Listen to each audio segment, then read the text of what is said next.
Hi, my name is Tonio, and today I will be talking about 4 specific subjects on Units 3 and 4 in medical interventions. The first being 3.4.1 nanotechnology. Nanotechnology is the science of building small, changing the way to diagnose and treat cancer patients. Nanotechnology allows scientists to create tools that are smaller than cells to attack cancer cells at a microscopic level.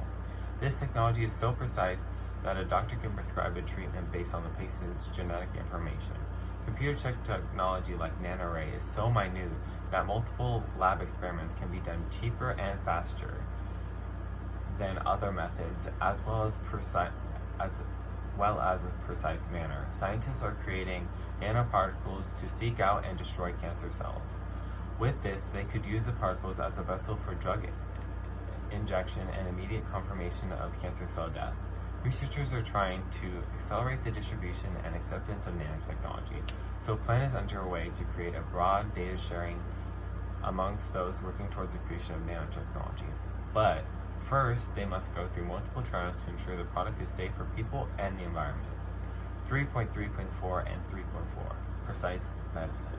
Precise medicine uses the patient's genome to get a specific treatment based on one's genetics. It can also be used to see what antigen is in a patient's body. Using this, the human genome applying to microscopic life that colonizes on the human body, along with other fungal and microscopic organisms, we can tell which is there and which is not, and which is an antigen and which is a healthy cell or healthy microbe.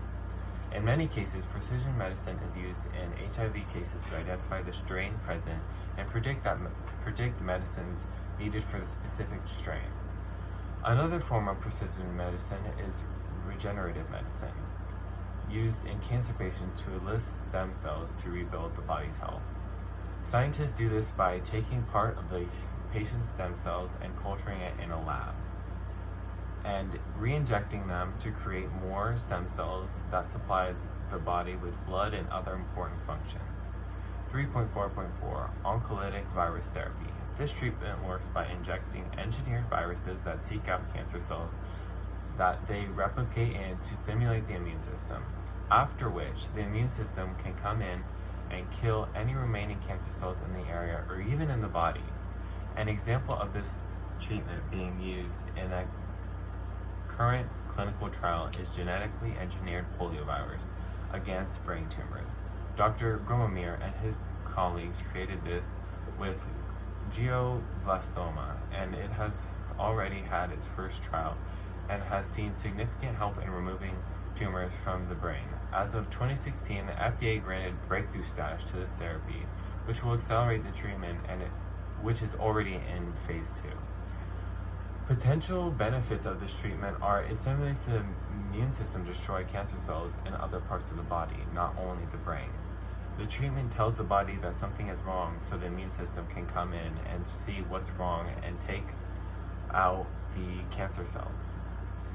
3.4.3 Clinical trial. A clinical trial is used to see if a drug or treatment is safe and effective, and they use different people to see the effects of the drug or treatment. These test subjects can be tested in 3 different ways. Control group, one receives and one doesn't. The scientist knows who received and who doesn't. Randomized, both the control and not received do not know, but the scientists also know who has received the actual treatment.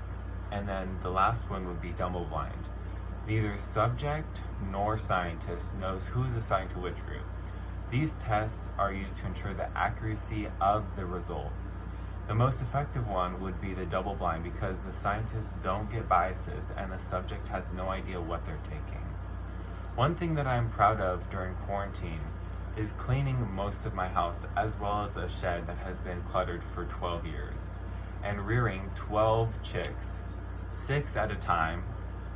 Ones are 4 weeks old, and I have incubated both in my incubator, and I'm very proud.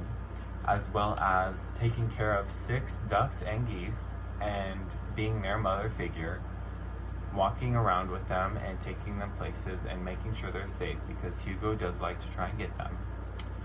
And one thing that I would like to change for distance learning, if it occurs next year, is to have a more structured schedule and wake up earlier. I really like to do things in the morning because it's when my brain is working, and I get really lazy in the afternoon and sleepy.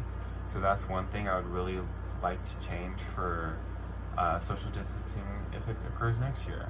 Thank you.